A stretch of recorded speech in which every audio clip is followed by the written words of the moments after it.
戴维没发现酒量不错呀？一般般，我都是在中午练出来的。喝痛快了吗？痛快，太痛快了。这戴维，你说我这人怎么样？没得说啊，够意思啊。那我那个跟你商量点事儿，你不能不给三哥面子。这什么话啊？您都是我三哥啊，你就有什么话就说吧。就是那个你想让我们家老爷子给你赔礼道歉这事儿，看在三哥的面子上，来吧。哎，对。三哥，我这不是不给你面子啊，但这事儿不行。道歉的话我也说了，我还请你喝大酒，你怎么还不依不饶的呀？别，对就是对啊，错就是错，错了要承认错了，这是一个原则。再说你父亲是房东，他很不喜欢我，那天他还用中午功夫把我摔倒了。如果他不向我道歉的话，我就是住进去也住不长。他也摔我也大屁墩啊，我也没让他承认错误啊。再说了，我爸那是拉架，怕咱俩打起来，人家是好意啊。大伟，你不了解我们家老爷子那脾气，你让他给你赔礼道歉，那还不如杀了他呢。真是。为什么？因为你是小辈儿，还是外国人。我这就不明白，这事儿没商量。这什么脑子？这是！我气死我了！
你们好，我们又见面了。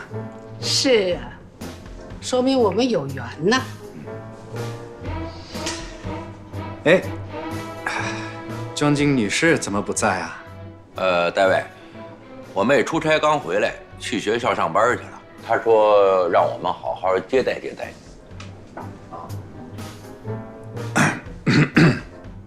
我觉得我还是需要再正式、详细的介绍一下我自己。我叫大卫·霍夫曼，33岁，单身了啊，德国人，一名摄影师。我知道你们中国人正式登门拜访啊，得带一些礼物哈，是一个礼节，所以我的礼物请你们笑纳。大卫，不用客气，以后搬进来啊，咱就一家人了。别看夏秋，什么一家人，这没你说话的份儿。怎么没有说话的份儿？哎，我说呢，这大卫一来，你这伤感就进来了，这他的事你怎么那么伤心啊？当然伤心了，我爷爷道歉，多新鲜呀！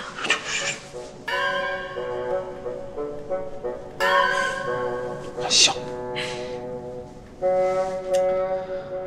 大卫先生，坐。那儿有茶，茶不好，凑合喝吧。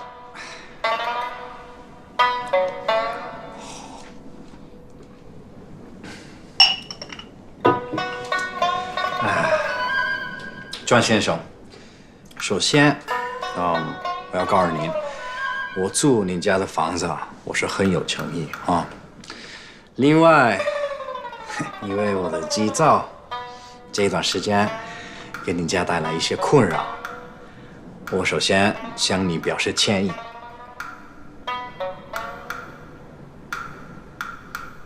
接着说。我说完了，是不是该您说点什么呢？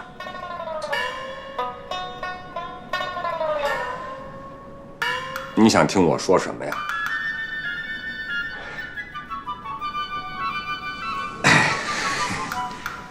您该说什么？您不知道吗？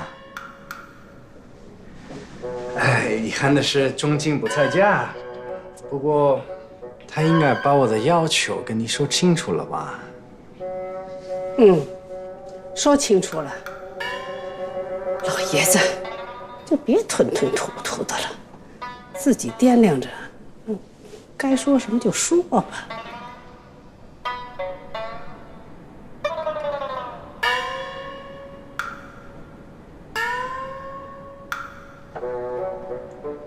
大卫先生，你不起诉我们了，可是你为什么那么较真儿呢？啊，我都让你住进来了，这就破我例了。你搬进来不就得了吗？庄大爷啊，这是两回事儿，你不要和稀泥啊。一是一，二是二，对吧？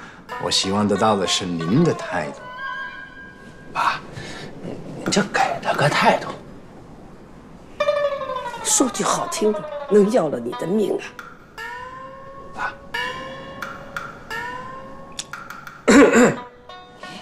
别急，搜搜啊。那个霍夫曼大卫先生，大卫霍夫曼，这不一样吗？啊，不一样。先生，我作为一家之主，你能愿意，搬进我们这个院子啊？我代表全家，向你表示欢迎。刚才您也做了自我批评，态度还不错啊，这就对了啊，我很欣赏，这就为将来我们共同生活打下了良好的基础，是吧？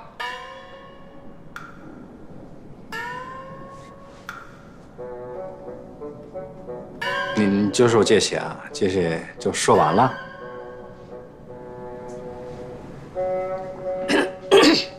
哎呀，急什么呀？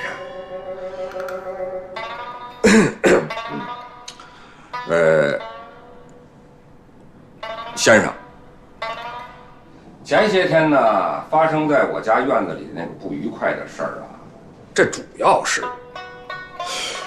我这个不争气的儿子造成的。爸，我跟大卫现在都成哥们儿了，我也道过歉了，这别拿我说事儿了啊！你们这就哥们儿了啊！我认了个兄弟。您接着说吧。接着说，我说什么呀？哦，对了，哎，俗话说呀，一个巴掌拍不响。这事儿闹到这份儿上，哎，你大卫啊也有责任，是不是？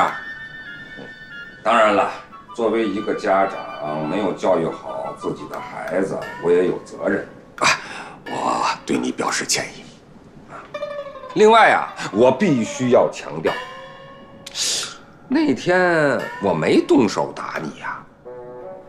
当时在那个情况下，我的本意啊是拉架，这个不成想你有1.8米吧？不到1.8米。哎，你看看你1.8米的大小伙子，脚底下怎么没根呢？我使的那招野马分鬃。没用多少功力，哎，你怎么就飞出去了？啊，不是我说你呀，大卫啊，你呀还真缺练。你看我这3儿子，啊，打小童子功，他怎么就没飞出去啊？哦，当时坐地上了。张大爷。合着你们把我甩出去了，你还赖我功夫没练好了？你功夫要练好了，何至于飞出去啊？爸，咱这是道歉吗？说来说去，还是我爷爷最有道理。当然有理。嗨，甭管怎么说吧，啊，我跟你动手不对。要不这么着吧，我呀，我就给您赔礼道歉，这总成了吧？爸，您怎么还给他鞠躬了？行，坐下吧啊！行，坐下。哎呀，够了啊！张大爷，你早这样不就齐了吗？啊，这么简单的一件事情，就这么一大套来。您太有意思了，哎，中国语言真是高深了，我算是服了您了。服了吧？服了就好啊。那咱们这事儿 ，OK， 没事了。真没事了，翻篇了，翻篇了。哎，你坐，你坐下啊。我还有话跟你说。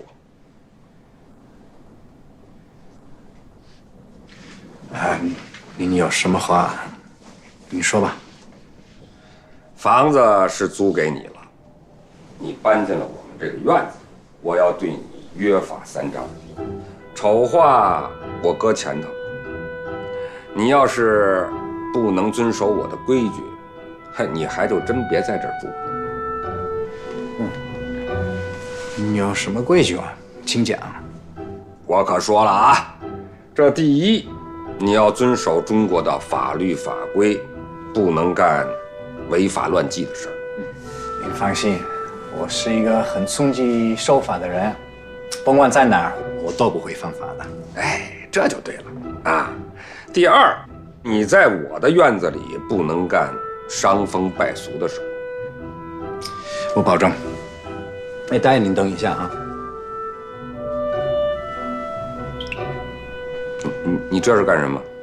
您的规矩太多了，我怕记不住了，给录一下了。录啊。哦。第三，您等一下。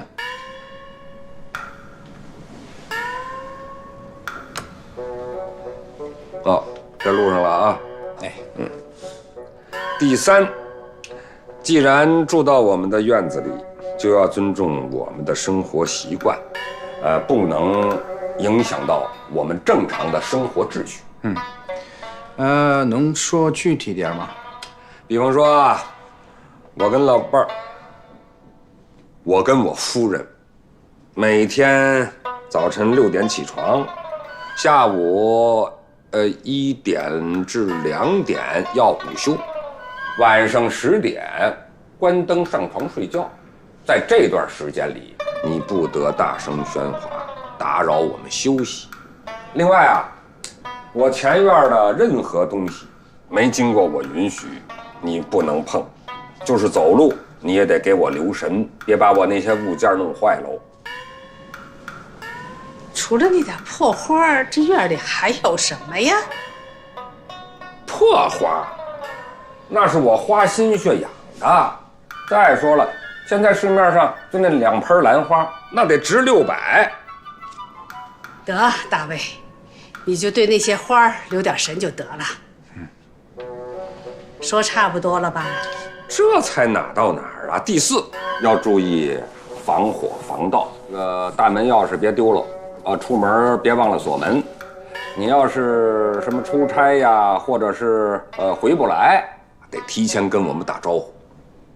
第5，哎，老三，你记着啊，在他那门口啊，安俩表，一个水表，一个电表，亲兄弟明算账。爸，咱也别太抠了。他一光棍1年能费多少水电？越说越没溜了，至于吗？那行，那这条就免了。免了。但是大卫，我也得提醒你，你也不能没节制的浪费水电。您的规矩我都记录了啊。您还有吗？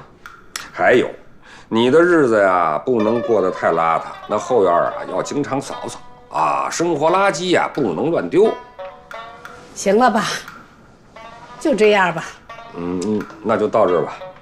等我想起来再做补充。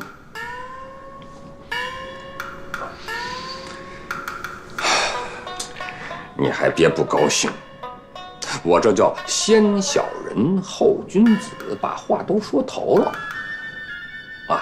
你要是不能遵守我的规矩啊，对不起，我就毁约，您呐，就卷铺盖走人。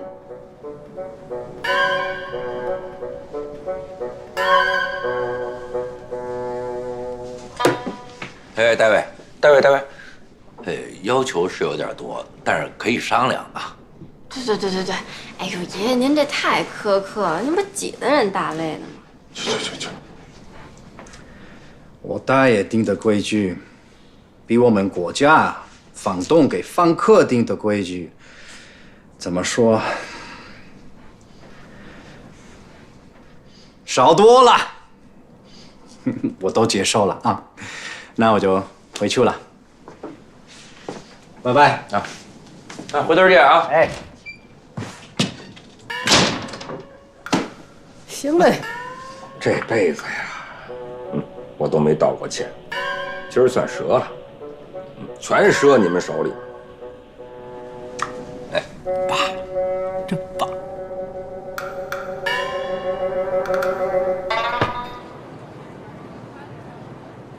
今天又只有3成座，这怎么熬下去啊？沉住气，比刚恢复营业的时候强多了。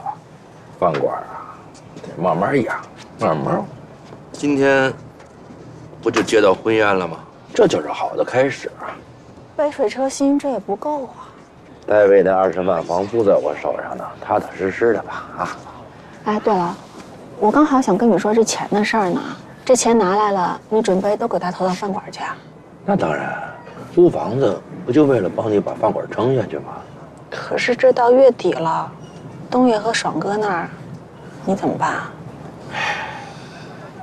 我有我的办法，别操心了啊！毕竟几十年的交情，他们也不能把我怎么样，是吧？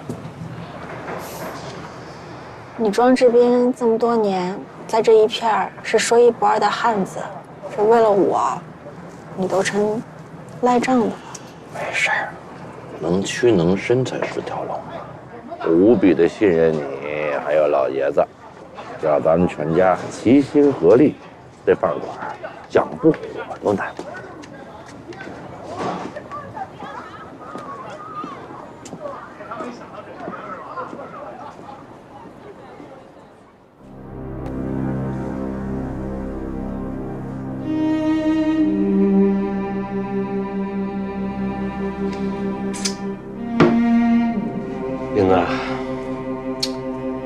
月底了，那账该了了吧？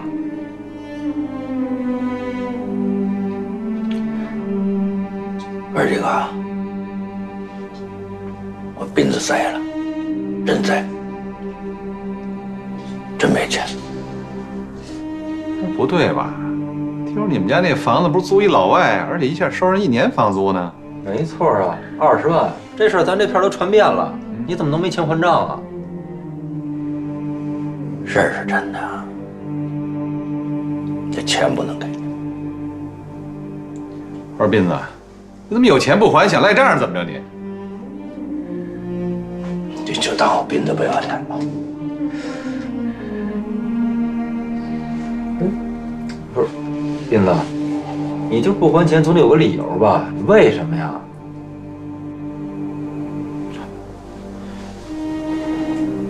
这翟小毛，他得逼我月底之前，我不把钱房租还上，他就把房收了。我们家老头，我妈，我哥，我前嫂子的钱，打水漂了。这是哥们儿的救命钱。斌子不是说话不算数的主儿，哥们儿是能要脸的人。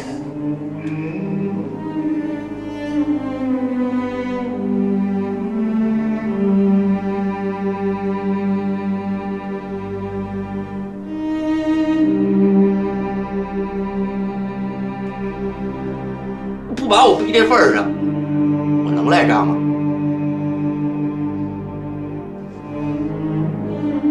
东爷，再给我点时间，这钱我早晚还上。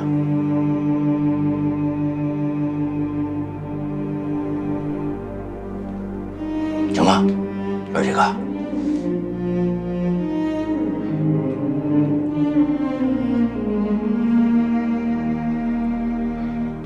谢谢你。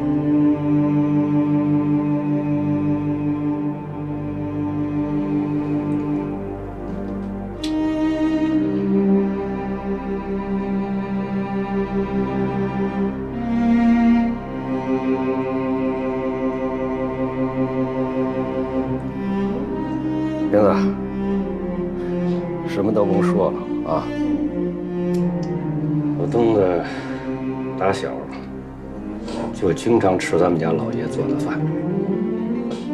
我结婚的婚宴都是他老人家掌的勺，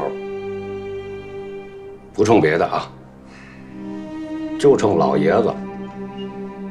我那份钱不提了，等你什么事有了以后啊再说啊。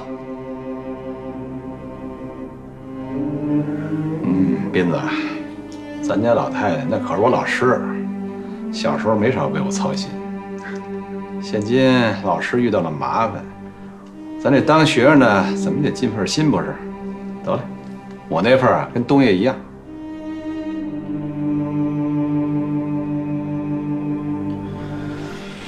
三哥，我抽高数是前进，但还没到日子过不下去的份上。咱们这么多年哥们儿，我肯定不能像翟小毛那样。您呀，把心放肚子里，踏踏实实的啊。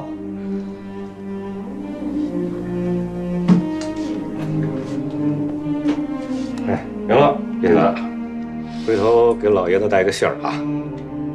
我们都相信，只要他老人家还在，咱家那饭馆他就塌不了。啊，哥几个，咱们以后啊，只要有那酒局啊，都往他们家那饭馆带呀。哪儿吃不是吃，你说是不是？哎，对，干嘛不照顾咱自己哥们儿？对，没错。哎，千万别打折啊！你要敢提这字儿，回头我给你急。没错，没错。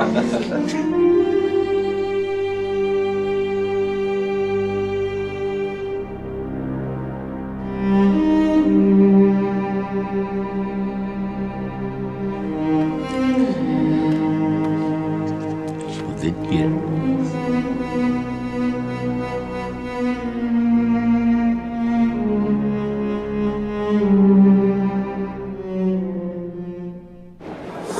我跟我前妻啊，算是发小，从小一个院长大。哎，你不是说你们家院是祖传的吗？怎么会有外人住进？这说起来话长了。我们家那院啊，是我妈的祖上传下来的。不是文革的时候吗？那正房呢，就被工宣队给占了。工宣队的头就是陈慧欣啊，也就是我前妻的爸爸。啊，就是这么回事。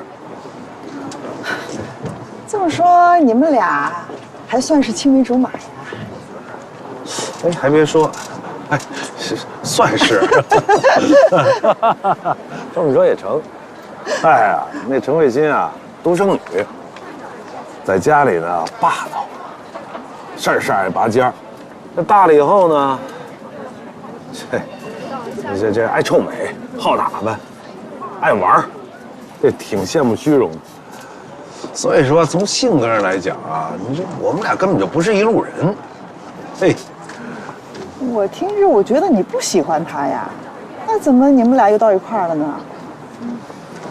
这得说怪我们家老爷子了。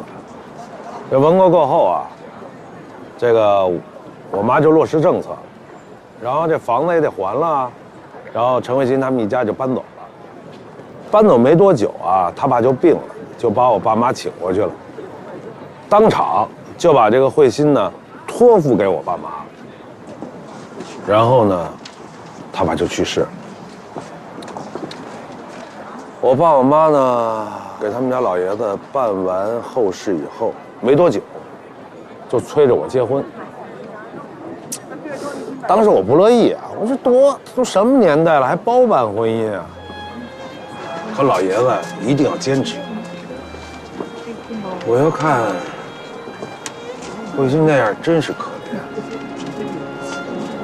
再说了，这从小一块长大，也没有什么不好。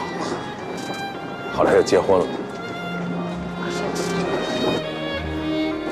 哎，那后来到底怎么回事啊？后来，这结了婚以后头几年啊，挺踏实的。慧欣对我挺好，对父母也孝顺。这我爸妈呀，疼她比疼亲闺女还疼她呢。再后来就有了孩子，就是小小。那后来怎么回事？你们怎么又离了呢？哎呀，这里事儿多了，不是一句两句能说得清楚。也是，都说幸福的家庭是一样的，不幸的家庭各有各的不幸。不过我觉得你现在一个人又当爹又当妈的拉扯孩子，挺不容易的。嗨，哎，别说我了，是说半天了，说说你吧。我啊，你想听我的事儿？想听啊。好，那我就跟你说说。啊。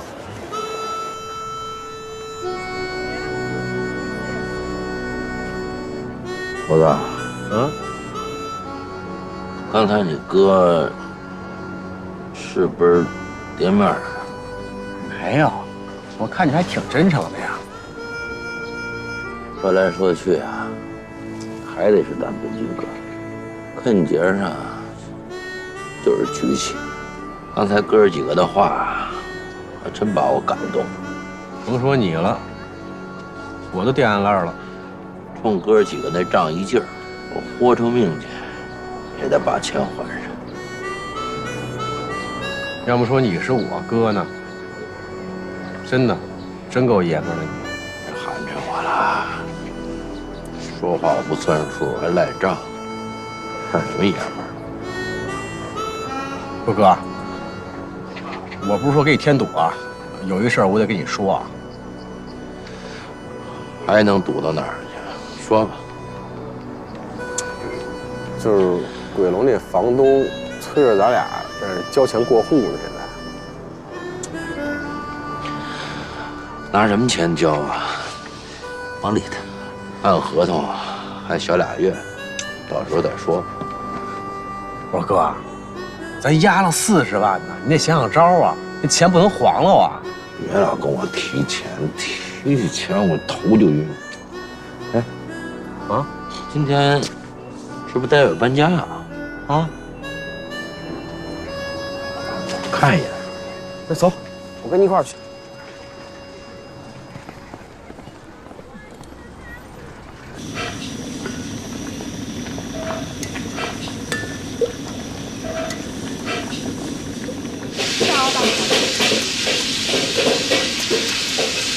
怎么了？哎，各位，今天咱们这八仙好不容易接一婚宴，大家都用点心啊。那个，好好的给他们露一手。放心吧，不行。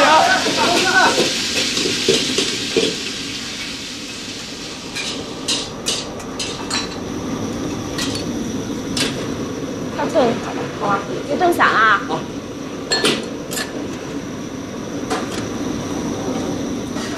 凤儿啊？你今儿在外边招呼的时候可得小心点啊。为什么呀？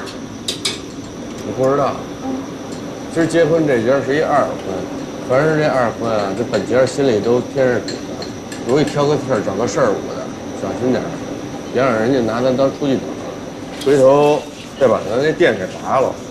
我知道了。啊，杨哥，就咱们这馆子埋没您的手艺了。嗨，像我这样的主子，一抓一大把。我呢，也就是基本功扎实点，没什么看家的能耐，也只能凑合着在这儿混口饭吃了。要说你们家老爷子，那才是咱们情行里的这个，那肚子里有货呀。你别说哎，前2天老爷子请人吃饭，做了好多菜，我都没听说过。听说那几道菜都已经失传了。哎呦，凤儿，你就别馋我了，你。凤姐，哎，凤姐，怎么了？杨师傅，刚才婚宴的主家给咱们餐厅打电话说人来约了，要加2桌。这都要开席了还加桌，这要怎么回事儿啊？凤儿，你别着急，过去办婚宴呢，也有主家来宾约了，临时加桌，这很正常。那什么，赵孙，哎，师傅，咱备的这些个料，肯定还能挤出2桌来吧？咱们备的这些料也只够8桌人的料。不是，你什么情况啊？你怎么学的呀你？凡是办婚宴都得留个后手，这你不懂啊？你怎么不多备点料啊？凤姐，杨师傅，不怪小孙怨我，我不是为了节约点钱，就备了8桌料。来，大卫，搂搂。这屋是客厅，得小20平吧？来，卧室又20平，怎么样？走，厨房看看。哎，这厨房啊，稍小了点儿。平时啊，我跟凤儿都跟老金儿吃饭，也不开火。不过呢，这家巧虽小，五脏俱全。你要想开火，这儿的东西足够你用的。是，看着厕所没有？能洗澡，热水器啊，心安的。还真没想到，现在就在胡同里的人，上厕所、洗澡都这么方便。那是。政府关心百姓的生活，对胡同里的卫生设施进行了大力的改造。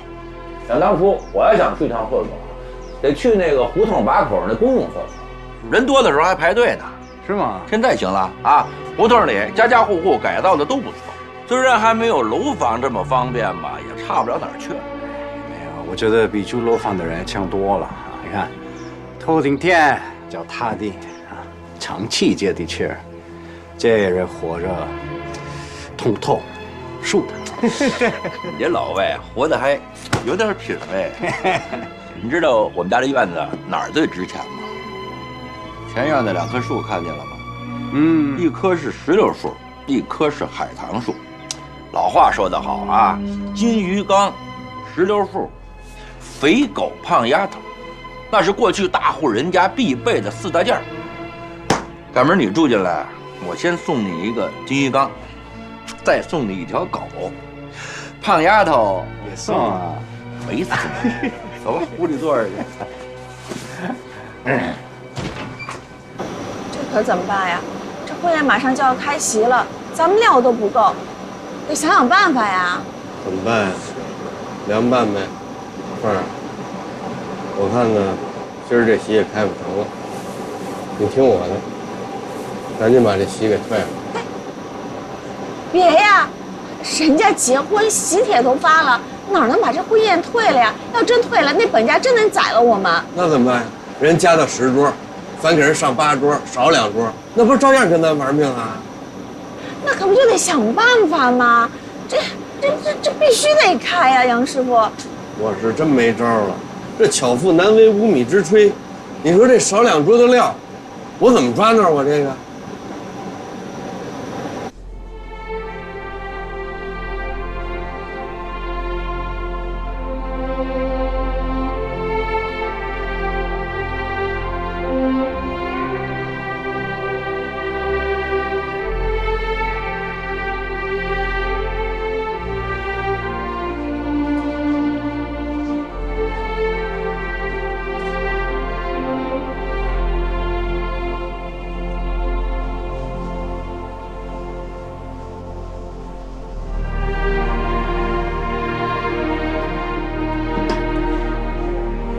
今儿画的又是什么呀？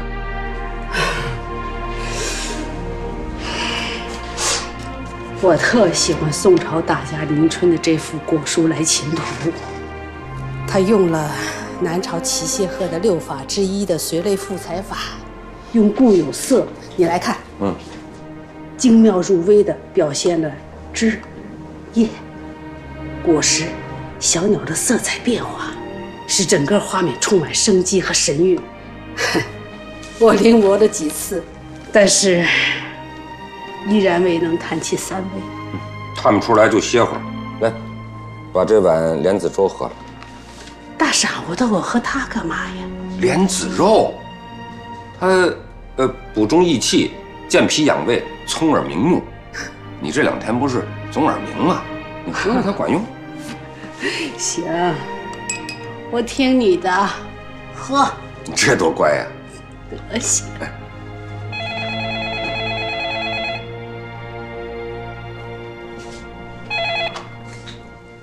喂，哪位啊？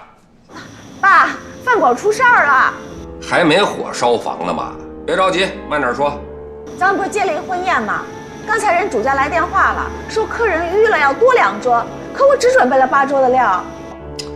我说凤儿啊，你也开了好几年的饭馆了，凡是接婚宴，那就得多备料，是吧？你这点都不懂啊？爸，这是我不好，咱们饭馆不是生意不好吗？我想着多备出来的料浪费，就为了节约这么一点钱，可我哪想得到？爸，您赶紧给我们想想办法吧，要不然一会儿啊，这本家急了，真能把咱们饭馆砸了，到时候嘴巴仙就真的完了。我想折，我折多着呢，没什么大不了的。你不是备了8桌的料吗？是啊，不是还不够吗？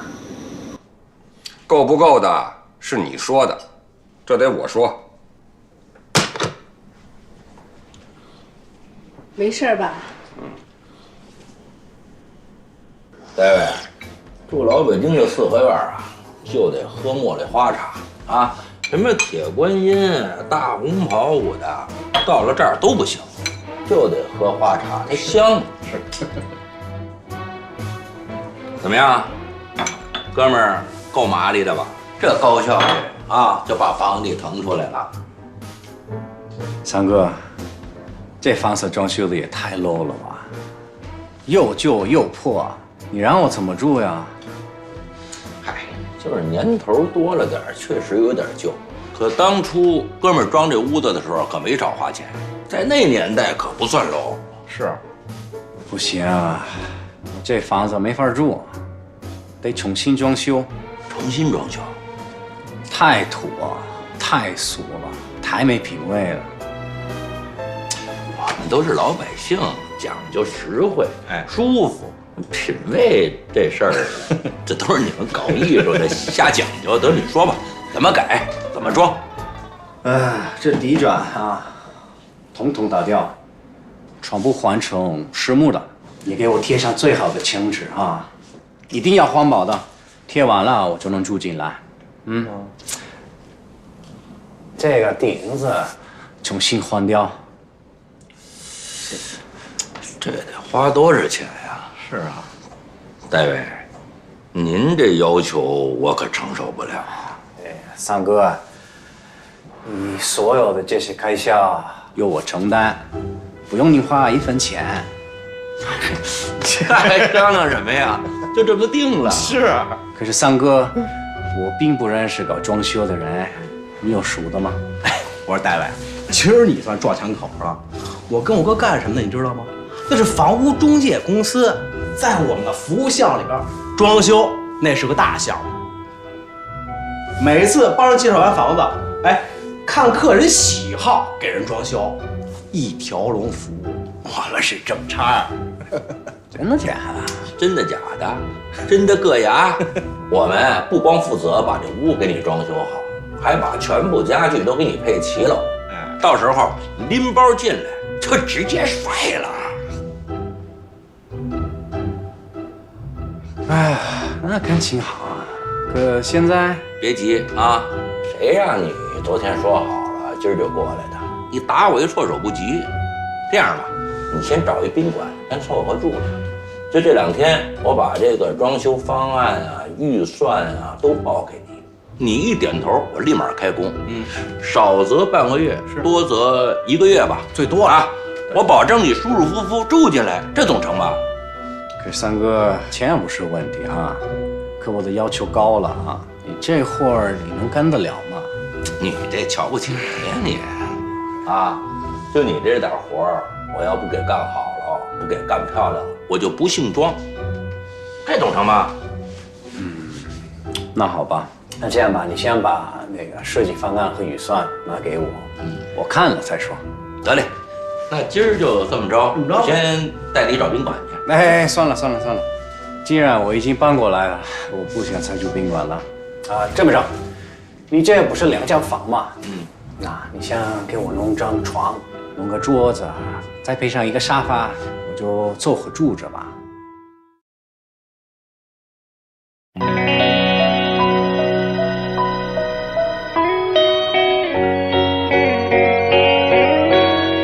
是岔开的风，带着那么独有的书卷气，飘飘洒洒着流水，把交错的胡同挥洒的没了俗气。是岔开的夜，有着那么热情的烟火气，红红火火的吆喝，京城的轻轨衔接上了地气。是岔海的冬，总有那么欢喜的剧情，兴高采烈的北风，让什刹海的冰面充满了孩子气。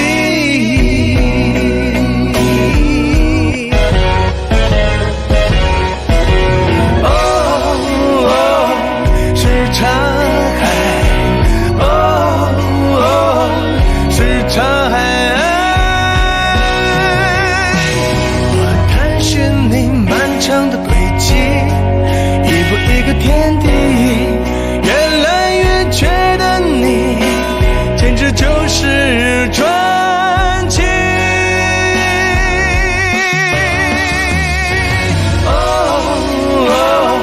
是岔海，是岔海，